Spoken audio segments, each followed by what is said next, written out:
नमस्कार, ABC channel में आपका स्वागत है। मैं हूं सचिन श्रीवास्तव और आप मेरे साथ देखेंगे आजमगढ़ से जुड़ी खबरें। आइए नजर डाल लेते हैं आज की खास खबरों पर। खबर के प्रायोजक हैं paradise international School, Kendriya Vidyalaya road, Hirapatti, Azamgarh. Admission open. Wooden Touch, Bhawnath, Azamgarh. GD Global School, Kartalpur bypass, Azamgarh. The Aris School, Purajodhi, Azamgarh. Admission open. Give your child world class education. Azamgarh जिले के दौरे पर आए सपा सुप्रीमो अखिलेश यादव ने कहा कि यूपी के चुनाव पर चर्चा ना हो, इसलिए कश्मीर फाइल्स रिलीज की गई है। जिले की जनता को धन्यवाद देते हुए कहा कि इस जिले का परिणाम ऐतिहासिक रहा है। सपा सुप्रीमो अखिलेश यादव ने कहा कि भाजपा की कोशिश रही कि आजमगढ़ में सपा को पीछे कर दें। यूपी की जनता का धन्यवाद करते हुए अखिलेश यादव ने कहा कि सपा की सीटें बढ़ी हैं और वोट प्रतिशत भी बढ़ रहा है। सपा सुप्रीमो ने कहा कि आने वाले समय में जो चुनाव होगा, न केवल भाजपा की सीटें कम होंगी, बल्कि उनका वोट घटाने का काम जनता करेगी। मुख्यमंत्री के शपथ ग्रहण समारोह में जाने के सवाल पर सपा सुप्रीमो अखिलेश यादव ने कहा कि वो लोग हमें बुलाएंगे भी नहीं और बुलाएंगे तब भी नहीं जाऊंगा। सपा सुप्रीमो अखिलेश यादव ने भाजपा को नसीहत देते हुए कहा कि इस बार जब प्रदेश की जनता ने बहुमत दिया है, तो इस बार भाजपा झूठ बोलकर जनता को निराश न करे। डीजल की कीमत लगातार बढ़ रही है, महंगाई का सवाल वैसा ही है। पहले की तरह भाजपा इस बार झूठ ना बोली। सपा व गठबंधन हारा नहीं है, वोट बढ़ा है, सीटें बढ़ी हैं। सपा सुप्रीमो अखिलेश यादव ने कहा कि कश्मीर फाइल से जो पैसा इकट्ठा हो रहा है, इसके मुनाफे से कश्मीरी पंडितों के विस्थापन पर खर्च होना चाहिए। इसके लिए कमेटी का गठन होना चाहिए जिसमें राजनीतिक लीडर ना हो। अखिलेश यादव ने कहा कि यह समय ईवीएम पर बहस का नहीं है। प्रदेश में बहुत सारी जगह काउंटिंग रोक दी गई, कश्मीरी पंडितों को सेटल किया जाए। सपा सुप्रीमो अखिलेश यादव ने कहा कि एमएलसी चुनाव बड़ी चुनौती है, इसमें प्रशासन से भी लड़ना है।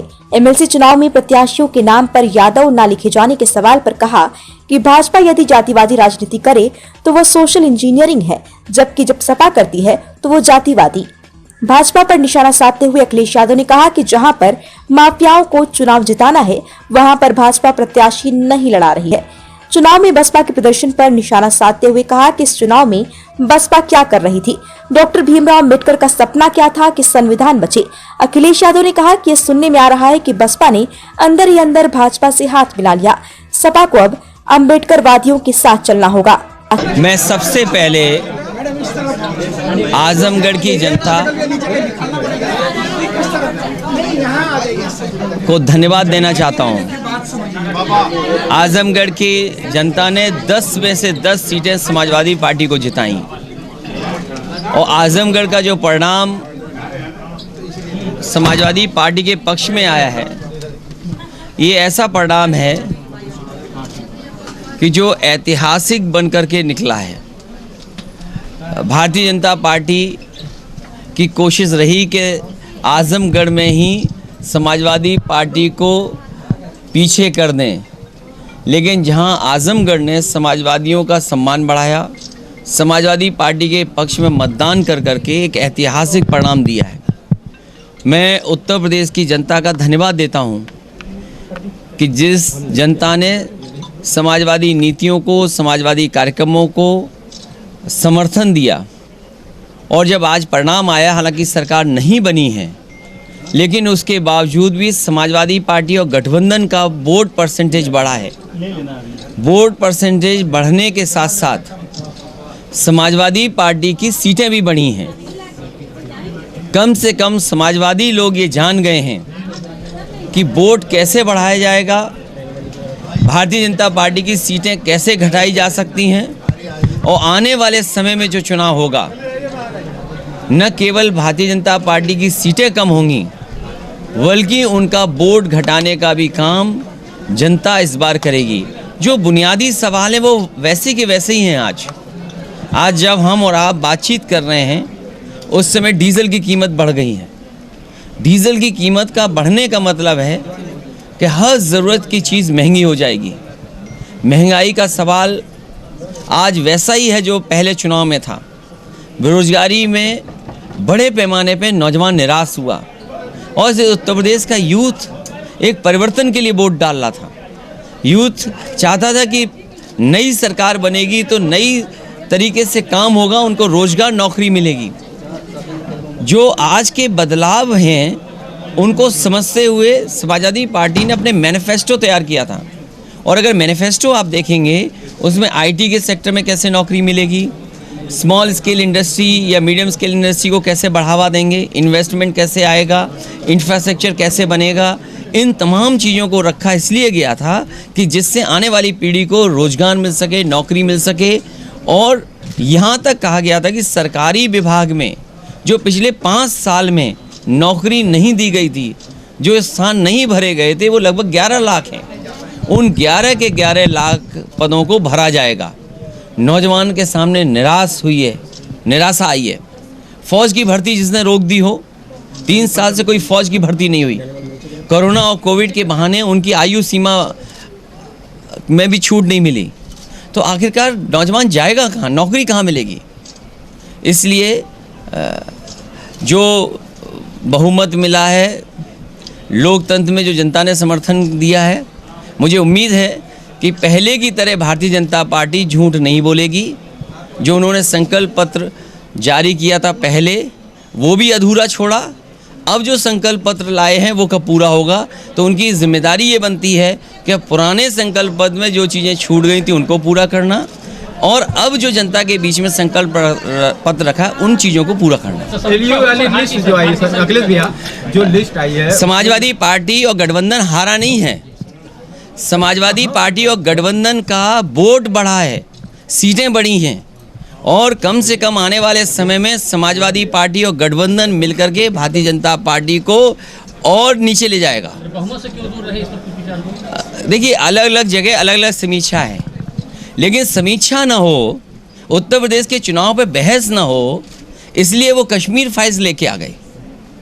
कश्मीर फाइल्स इसलिए लेकर के आए कि उत्तर प्रदेश के चुनाव में जो जो हुआ है उस पर बहस ना हो, समीक्षा ना हो, क्योंकि जनभावना कुछ और थी, जनता कुछ और सोच रही थी, लेकिन परिणाम कुछ और आया। अब तो हम यही कह सकते हैं, जो कश्मीर फाइल्स में पैसा इकट्ठा हुआ है, जो इतने बड़े पैमाने पे फिल्म देखी जा रही है, कम से कम उसके मुनाफे से जो कश्मीरी लोग जिनको विस्थापित करने के लिए खर्च होना चाहिए, और कम से कम बीजेपी को ये काम तो करना चाहिए। बीजेपी जब इतना प्रचार कर रही है, इतना आगे बढ़ा रही है कश्मीरी फाइल्स को लेकर के, तो उससे कमाए हुए पैसे से कश्मीरी पंडितों का विस्थापन होने का काम भी होना चाहिए। और कम से कम ऐसी कमेटी बननी चाहिए जिसमें पार्टी के पॉलिटिकल लीडर्स ना हो। कश्मीर फाइल्स के जो मुनाफा हुआ है उससे कम से कम उनके इस्तेमाल में तो आए। कश्मीरी पंडित जो अभी तक नहीं पहुंच पाए, उनको कैसे वहाँ पे सेटल किया जाए, तो कम से कम उसमें किसी पॉलिटिकल पार्टी के लोग ना हों, और जो कश्मीरी पंडित हैं उन्हीं की कोई कमेटी बन करके उस पैसे से पूरा का पूरा उन्हीं के लिए सेटलमेंट के लिए इंतजाम होना चाहिए। ईवीएम पे बहस इसलिए नहीं करना चाहिए, वो ये समय नहीं है ईवीएम का, लेकिन जिस तरीके से प्रशासन ने किया है, आप जगह जगह पूछिए। मैं कहूँगा तो कहेंगे कि समाजवादी पार्टी क्योंकि चुनाव लड़ रही थी, आज वो हार गई है इसलिए आरोप लगा रही है, लेकिन बहुत सारी जगह पर काउंटिंग रोक दी गई। मुझे अखबार में पढ़ने का मौका मिला, दैनिक जागरण अखबार में, और आपको भी पढ़ना चाहिए, कि जिस अखबार में बनारस साउथ के बारे में लिखा कि 20 राउंड तक किशन दीक्षित जीत रहे थे, 22 राउंड के बाद उनकी जीत का फासला कम होने लगा और 25वें राउंड में 10,000 से हार गए। ये कौन यकीन मान लेगा इन बातों को? अगर कोई प्रत्याशी 20 राउंड तक जीत रहा हो, 22 में कम हो रही हो उसकी जीत का फासला, और 25 में 10,000 वोट से जीत गया हो, ये तो अखबार लिख रहा है, और वो भी दैनिक जागरण लिख रहा है। 3-3 घंटे काउंटिंग रोकी गई, और मैंने तो पहले ही कहा था कि काउंटिंग स्लो की जाएगी। कई लोग मामूली से वोटों से हार गए। वीडियो रिकॉर्डिंग आई हैं, ऑडियो रिकॉर्डिंग आई हैं। बिजनौर की ऑडियो रिकॉर्डिंग आपने सुनी होगी कि उन्हें प्रमुख सचिव से कहना पड़ा, तब जा कर के कुछ परिणाम बदले, जैसा वो चाहते थे वैसा परिणाम आया। इसलिए समीक्षा न हो, चुनाव कैसे जीता हारा गया उस पर चर्चा न हो, इसीलिए कश्मीर फाइल्स उत्तर प्रदेश में बड़े पैमाने पर रिलीज़ हो गई। और आज तो मुख्यमंत्री ने क्या कहा है अनुपम खेर के जी के लिए, कमाल है, मन की बात बाहर आ गई।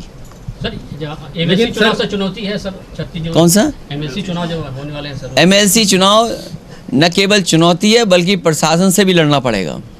अच्छा सर, ये सर जो जीत की क्या रणनीति सर बनी है? ये रणनीति बताई नहीं जा सकती।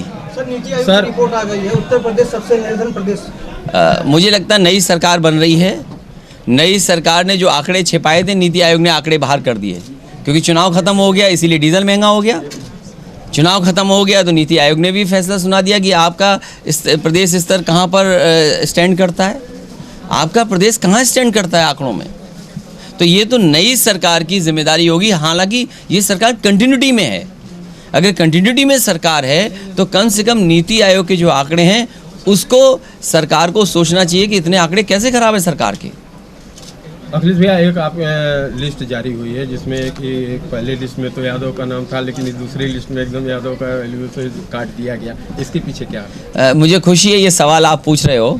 भारतीय जनता पार्टी अगर जातिवादी करे, भारतीय जनता पार्टी अपनी सूची अगर जाति के हिसाब से दे तो वो कहते हैं ये सोशल इंजीनियरिंग कर रहे हैं। समाजवादी पार्टी अगर अपनी सीटें घोषित कर दे तो बोलते ये जातिवादी लोग हैं। तो सोशल इंजीनियरिंग किसको कहा जाता है, जातिवादी किसको कहा जाता है? नहीं, अभी भारतीय जनता पार्टी की सूची अगर देखोगे तो आप पाओगे किनको उसमें। अगर यही हमारे अगर गिने जा रहे हैं समाजवादियों के, तो कम से कम भारतीय जनता पार्टी को अपने भी गिन के बताने चाहिए कि वो उन्होंने किसको टिकट दी है। और कई जगह सुनने में आया है कि जहाँ माफिया लोगों को जिताना है वहाँ भारतीय जनता पार्टी प्रत्याशी नहीं लड़ा रही। सर, तय हो गया कि यहाँ एमएलए रहेंगे या एमपी? ये सवाल, क्योंकि आप भी आजमगढ़ के पत्रकार हो, ये महत्वपूर्ण सवाल पूछ लिया। हम आपसे भी जानना चाहेंगे, क्या करूं मैं? सर हम लोग चाहेंगे सांसद रहें यहाँ पर। अरे वो निर्णय ले लेंगे। अच्छा, मैंने कभी सभी अपने वरिष्ठ नेताओं के बीच ये बात रखी, और क्योंकि निर्णय होने से पहले, निर्णय करने से पहले कम से कम इन लोगों की भी राय सामने आ जाए। तो बहुत सारे लोगों ने अलग अलग विचार दिए हैं, लेकिन समाजवादी पार्टी के हित में और पार्टी के हित में जो होगा वो फैसला लूंगा। अच्छा सर, प्रकाश करहल तरह की चर्चाएं हो रही, हालांकि उन्होंने खंडन कर दिया लेकिन फिर भी चर्चाएं देख, जारी हैं। होली के दिन बीजेपी के लोगों ने इस तरह का काम किया है तो कहा जाता है ना कि बुरा न मानो होली है।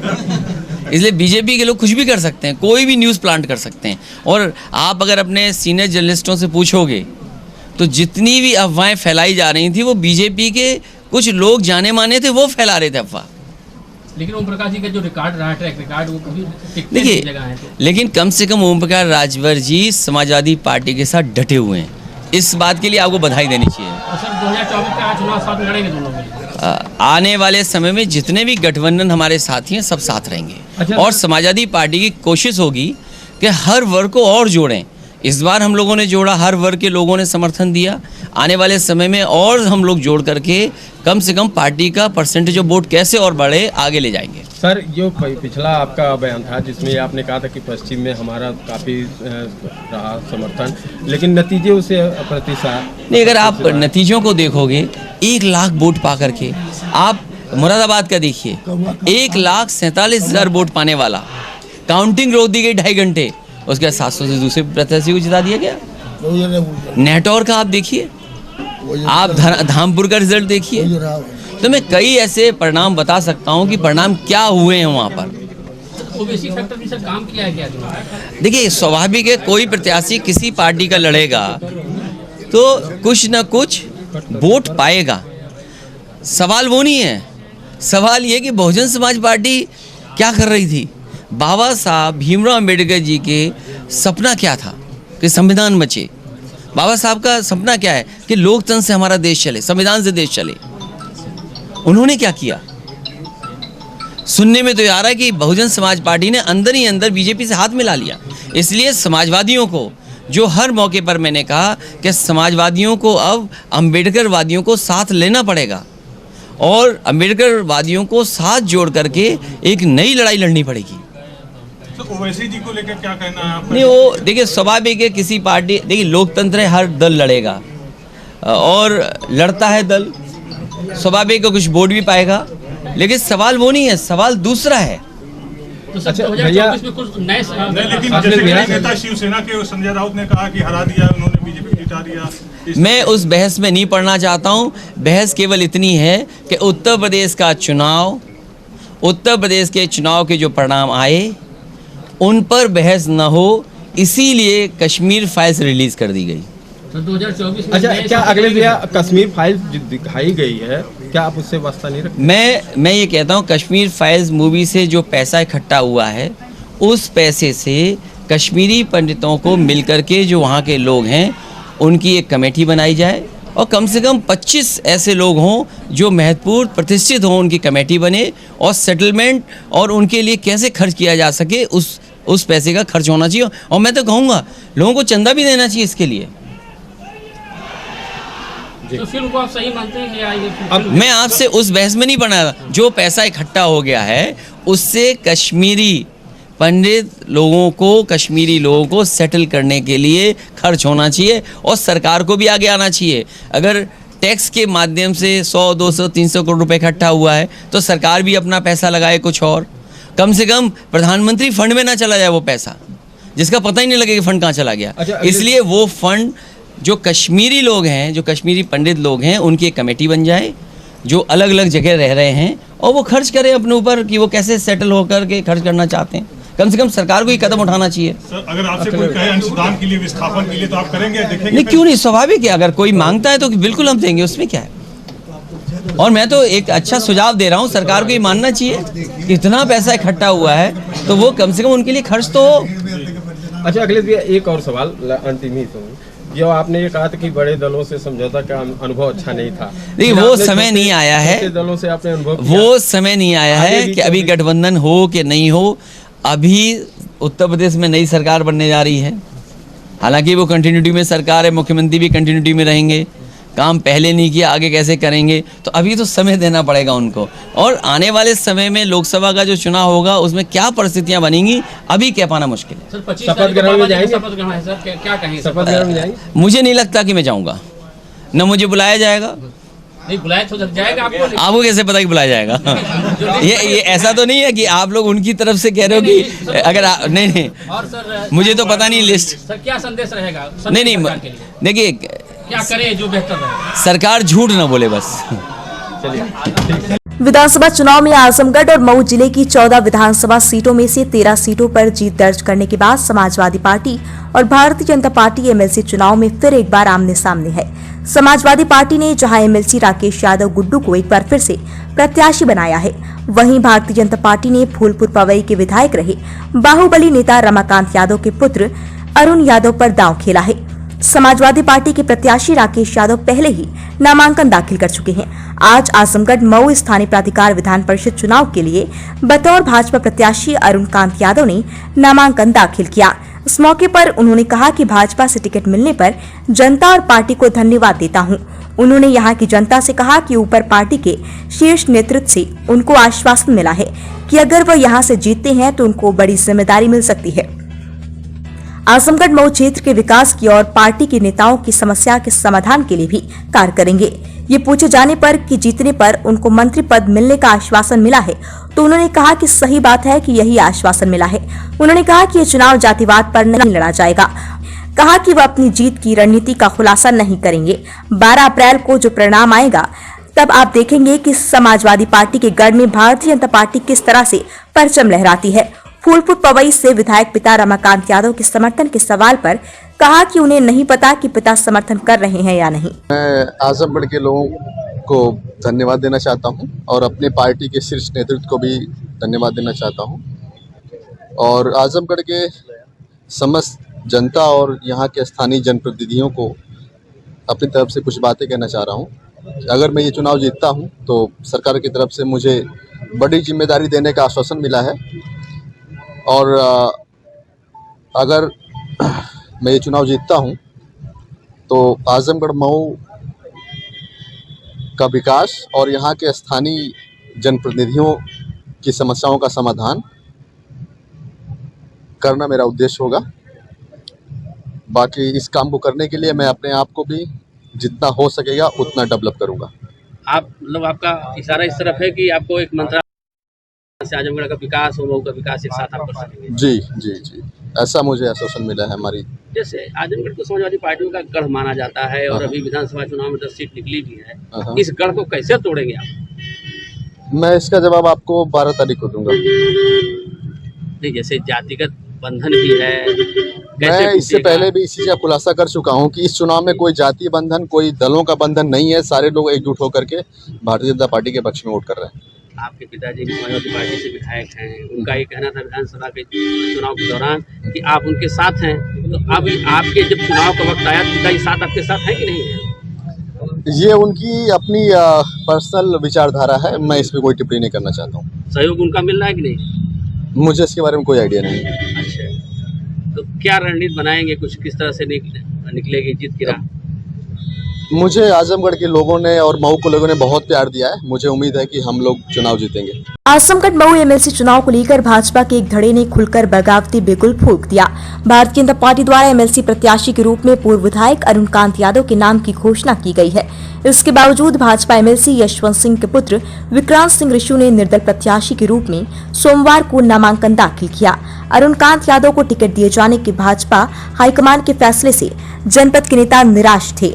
इसी कारण से टिकट के दावेदार एमएलसी यशवंत सिंह के पुत्र विक्रांत सिंह ऋषु को पार्टी ने प्रत्याशी नहीं बनाया, तो उन्होंने निर्दल ही नामांकन करने का निर्णय लिया। सोमवार के दिन उन्होंने 2 सेट में नामांकन दाखिल किया। इस दौरान मीडिया से बातचीत में उन्होंने कहा कि उन्हें आजमगढ़ और मऊ जिले के जनप्रतिनिधियों का समर्थन प्राप्त है। कहा कि शीर्ष नेतृत्व भी उनके फैसले के साथ है। उन्होंने इस बात से इंकार किया कि वह बगावत कर रहे हैं। कितने सेट में किया है? 2 सेट में किया गया। अच्छा, क्या है आपकी जीत की रणनीति, क्या है?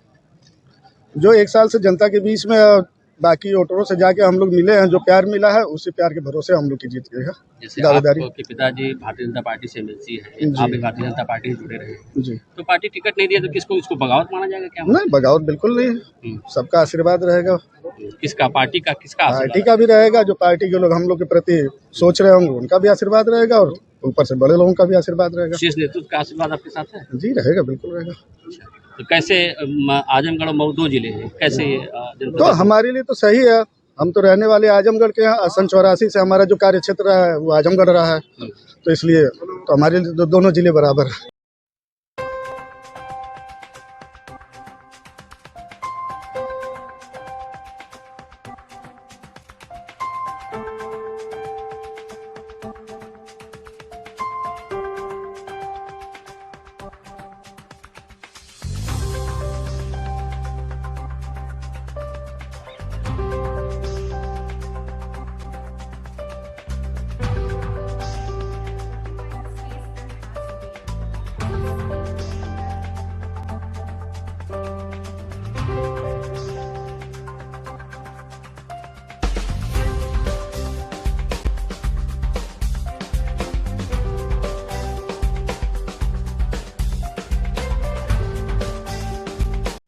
पैराडाइज इंटरनेशनल स्कूल, जहां आपके बच्चों को मिलेगा इंटरनेशनल अप्रोच के साथ इंडियन सोच की एजुकेशन। हम बच्चों को गुणवत्तापूर्ण एजुकेशन के लिए आधुनिक इंफ्रास्ट्रक्चर के साथ क्वालिफाइड टीचर्स एवं परिपक्व मैनेजमेंट, जो आपके बच्चों को भविष्य के लिए तैयार करते हैं। Admission open play group to class 9 CBSE pattern English medium.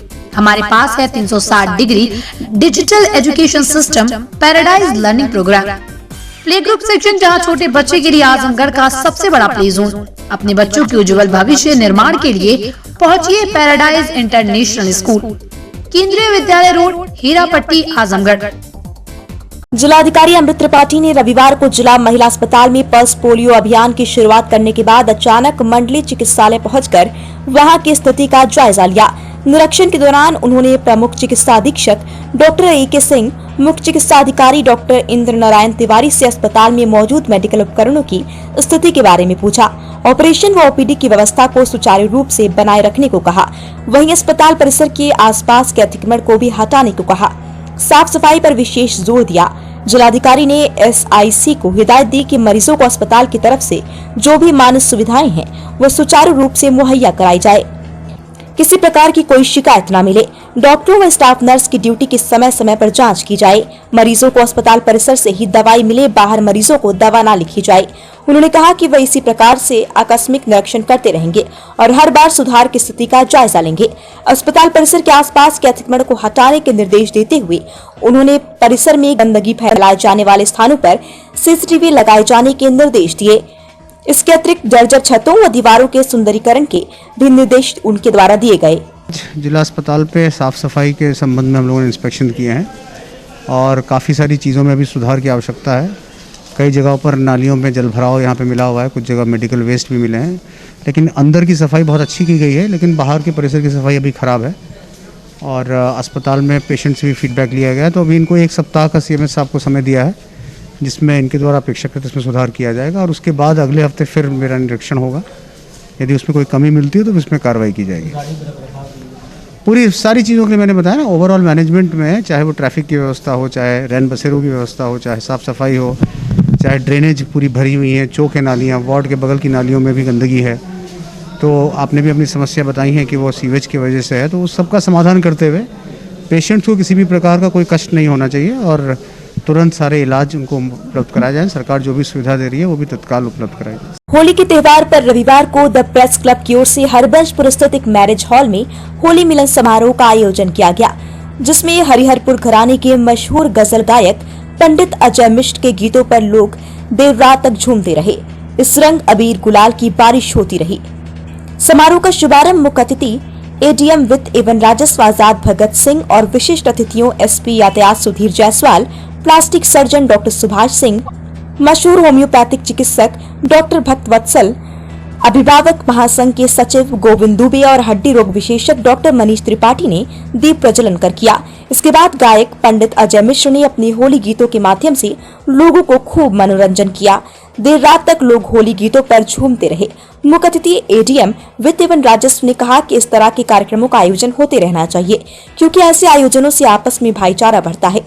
विशिष्ट अतिथि SP यातायात सुधीर जायसवाल ने कहा कि जिस प्रकार कई रंग मिलकर एक नया रंग बनाते हैं, हम भी आपस में मिलकर एक नए समाज के निर्माण में अपनी भूमिका निभानी चाहिए। इस दौरान लोगों द्वारा रंग अबीर गुलाल से खेली गई होली के कारण पूरा हाल रंग से सरोबार हो गया। हर चेहरा रंगों में रंगा नजर आया।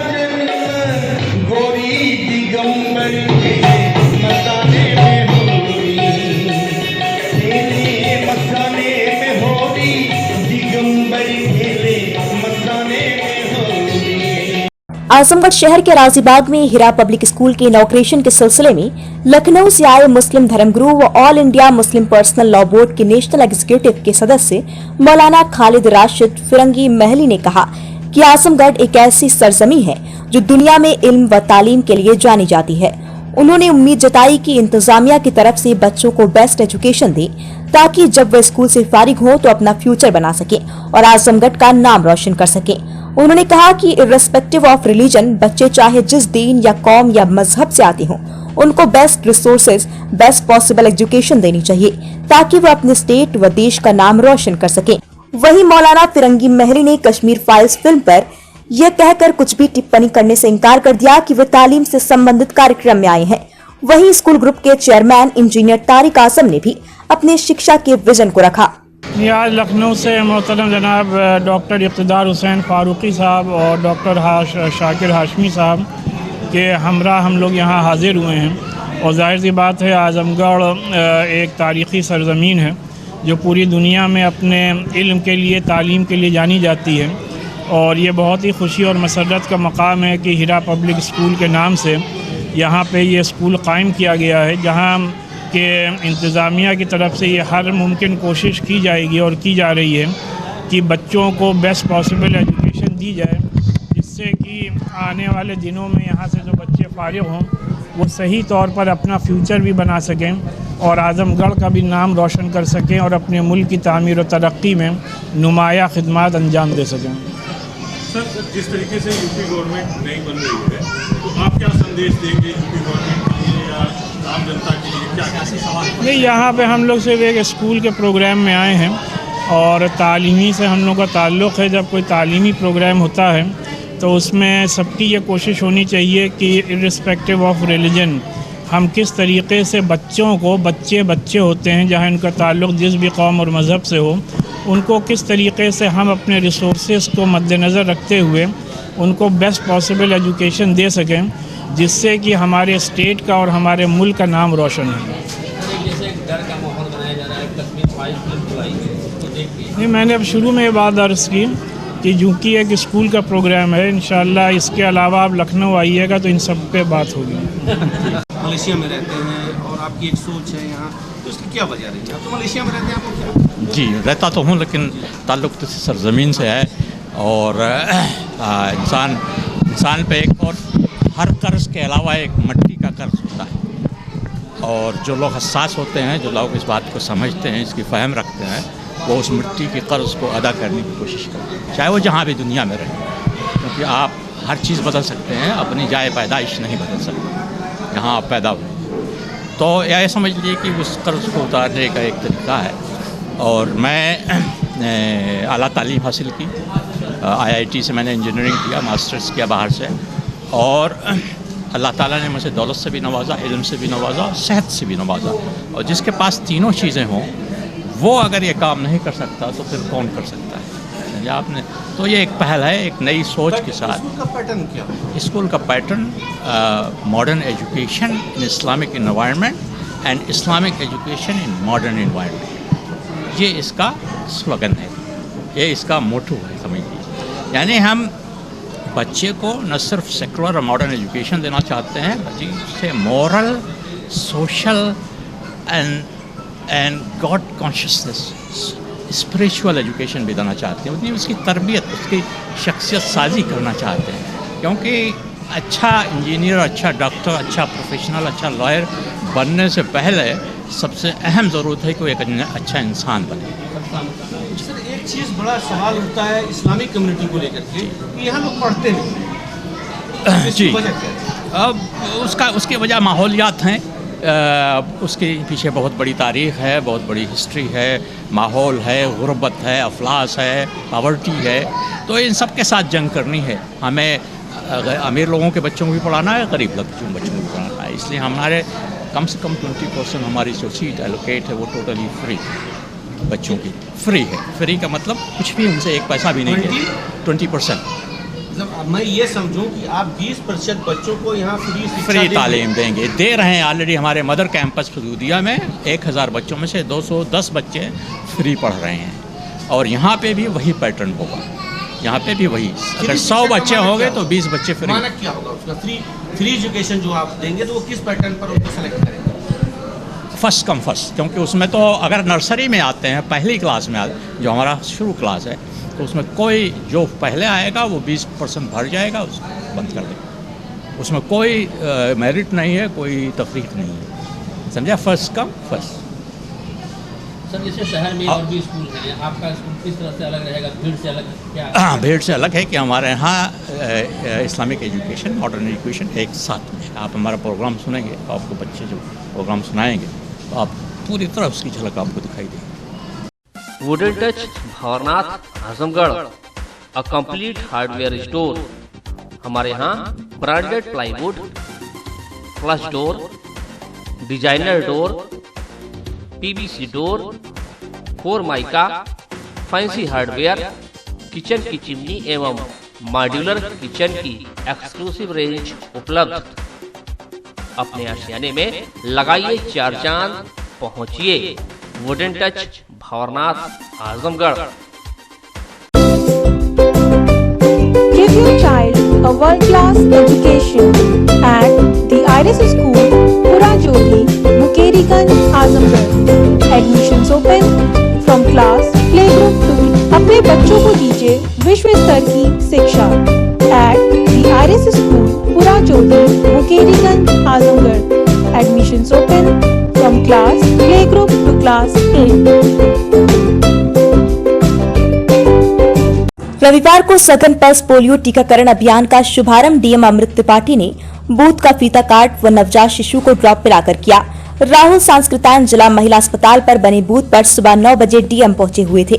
उन्होंने फीता काटा। इस दौरान सीएमओ आजमगढ़ डॉक्टर इंद्र नारायण तिवारी, महिला अस्पताल के सीएमएस मंजुला सिंह, जिला प्रतिरक्षण अधिकारी डॉक्टर संजय कुमार समेत अन्य अधिकारीगण व स्टाफ मौजूद रहे। सीएमओ ने बताया कि रविवार को पल्स पोलियो अभियान के बाद 21 से 25 मार्च तक घर घर कार्यक्रम के अंतर्गत छोटे बच्चों को ड्रॉप पिलाया जाएगा। 28 मार्च को भी टीम एक्टिविटी होगी। उन्होंने जानकारी दी कि जनपद में 0 से 5 वर्ष तक के बच्चों की संख्या लगभग 6,55,285 है। कुल घरों की संख्या 6,01,755 है। कुल बूथों की संख्या 2,402 है। कुल घर घर टीमों की संख्या 1,186 है। कुल ट्रांजिट बूथ 38 हैं। मोबाइल टीम 23 है, जबकि वैक्सीनेटर 2,463 है। कुल मोबिलाइजर 2,402 है। कुल पर्यवेक्षक 421 है। कुल सेक्टर मेडिकल ऑफिसर 90 व जन पदस्तरीय पर्यवेक्षक 8 हैं, जो जनपद में 100% टीकाकरण का लक्ष्य सुनिश्चित करेंगे। जिला प्रतिक्षण अधिकारी डॉक्टर संजय ने बताया कि अभियान के तहत कुल 6,56,000 बच्चों को पोलियो की दवा पिलाने का लक्ष्य निर्धारित किया गया है, जिसके सापेक्ष बूथ डे पर रविवार को कुल 3,38,000 बच्चों को पोलियो की दवा पिलाई दी गई है, जो लक्ष्य का 51.65% है। पल्स पोलियो अभियान के तहत कार्यक्रम शुरू किया गया, जिसमें बूथ दिवस 20 मार्च को मनाया जा रहा है। यहाँ हमने बच्चों को पोलियो की ड्रॉप्स दिए हैं और इसी तरीके से पूरा कार्यक्रम मैं आपको पढ़ के बता रहा हूँ। आपसे अनुरोध करूँगा कि इसका व्यापक प्रचार प्रसार करें और हर एक बच्चा इससे लाभान्वित हो। घर घर जाने का कार्यक्रम हमारा 21 मार्च से 25 मार्च को होगा और इसके बाद बी टीम एक्टिविटी 28 मार्च से होगी। हमारे पास सबसे ये अनुरोध है कि इसका बिल्कुल व्यापक प्रचार प्रसार करें और सभी लोग घर घर जा कर के जो हमारी टीम्स आएंगी उसको कोऑपरेट करें और टीकाकरण में सहयोग करें।